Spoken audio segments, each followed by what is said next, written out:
using the Ethereal Visions Luna Edition Tarot. For whoever has stumbled upon this reading, this video, who may need to hear it, hear the message. Thank you. Okay.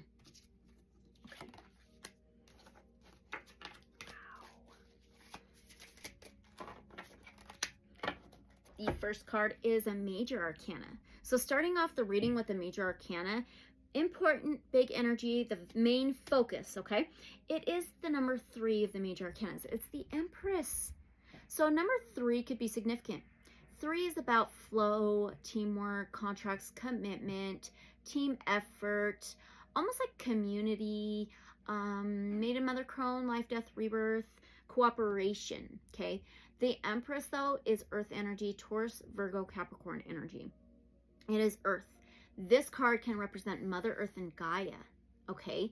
And this is all about fruitful energy, caretaking, protective, abundant, expansion, harvest. It's like pregnant with a whole new life and about to give birth to that, okay?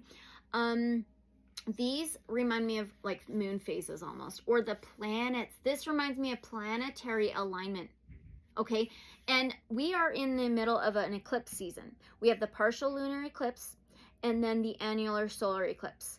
So I feel like this right here is representation of the planetary alignments and aspects and the eclipse season of what's going on and how it may be affecting Earth, which is us, humanity as well, right? So this is pregnant with a whole new life, a whole new world, a fresh new beginning that is fruitful, abundant, fertile, a new seed that can multiply into fresh new options and opportunities that are have great potential, okay? And now we have the 3 of Cups. So this is water energy, Cancer, Pisces, Scorpio. So we have 33 here. I just seen 303. So that could be very significant. Angel number 33 or 3333 and Ascended Masters, okay? So the 3 of Cups is a flow. It is mingling, get-togethers, working as a team and cooperation, especially with healing and the heart and love, the internal world, emotions and feelings in a good flow, good balance. All right, really interesting. And then now we have the Knight of Swords. So this is air. It's Aquarius, Gemini, Libra. Knights are the warriors. They wear the armor. And the swords is all about the mentality, the mind, thoughts, beliefs, can be words, communication, and expression over the head. And the Knight of Swords is really always after the truth, but they're very quick in speaking and in communication. They can be fast talkers. They can be a little bit rash and reckless with their communication and words. But this is like receiving messages and information, about some kind of knowledge, some kind of truth, maybe revelations. And you know, that could be very significant with this eclipse season about revelations, truths being exposed. What else do we need to know about these tarot messages? The Empress, new seed, new flow, new life, could be the timeline shift. Oh my gosh. Now we have the Knight of Wands, another knight. So 2 knights here. So the Knight of Wands is fire, Aries, Leo, Sagittarius. They can be intimidating. They can be flirtatious, but they take action. They're not afraid to take action, and they do not hesitate. They persevere. It's fortitude, strength, courageous, passionate. They have a spark about them. They can be a protector. They're an intention setter, and they go after their manifestations. So I think this is the timeline shift. I think so. Is this the timeline shift between the old reality and the new reality? Because the Knight of Swords can rule over the mentality. A lot of the 3D Earth stuff is all about the mind, ego mind too, right? And then the Knight of Wands is about passion and drive and forward movement and manifestations. Okay, so now we have a Four of Cups. So this is water, Cancer, Pisces, Scorpio energy. The Four of Cups is overlooking something, dismissing something, not seeing the bright side of life. It can be boredom. It can be focusing on the past or the not so positive. And so I feel like, yeah, this may have something to do with this timeline shift, absolutely, with humanity, the collective, and Earth. And I feel like it's just unseen. Like, a lot of people are distracted, unaware of this. So, okay. So now we're going to pull from the Gateway of Light Activation Oracle. How funny. I pulled that one out, right? Gateway of Light Activation. There's this gateway. But maybe many people are kind of in this state of the mind, ego mind still.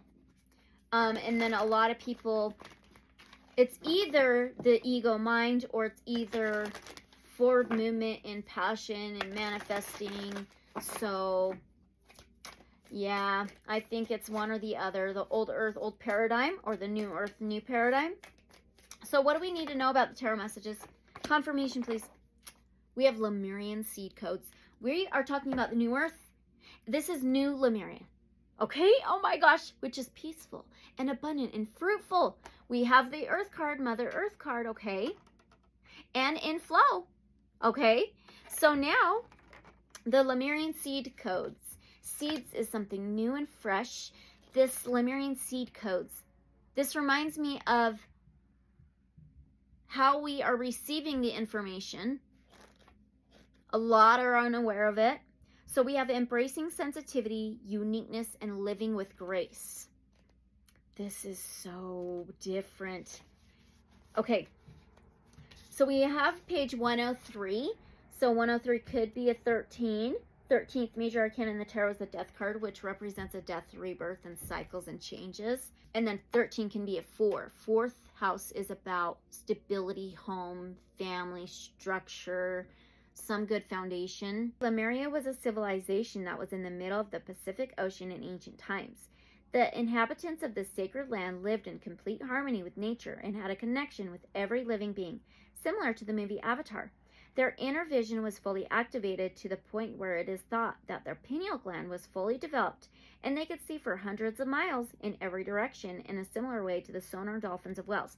This is 3D Earth right here, old paradigm, old Earth ways.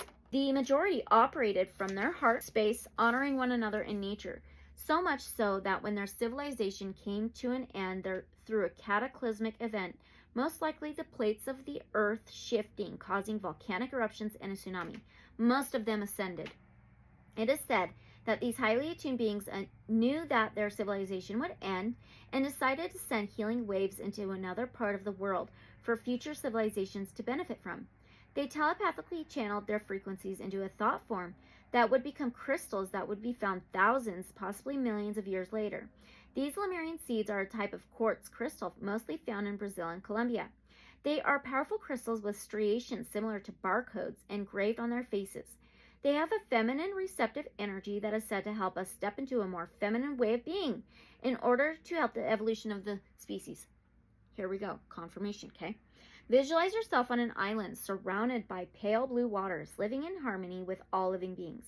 If you own a Lemurian seed crystal, hold it in your left hand. Call out to the ancient ones of Lemuria and invite them to share their wisdom. You are a highly sensitive being.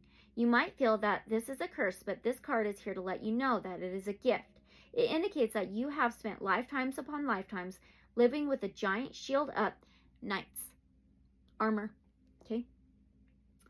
A shield up to stop the world seeing the real you, but you are a highly unique soul with incredible gifts that are worth sharing. Seeing the real you, unaware, unseen, not paying attention to something, okay? Through embracing your uniqueness, you can help others embrace their own. This lifetime is a more graceful existence with less defense and more trust. It's not about protecting yourself, but stepping into the space of surrender and revealing your true self. There we go. That's absolute confirmation on this timeline shift from the old to the new. Okay, beautiful message. All right, you guys, this was a general reading, not a personal private one. So just take what resonates and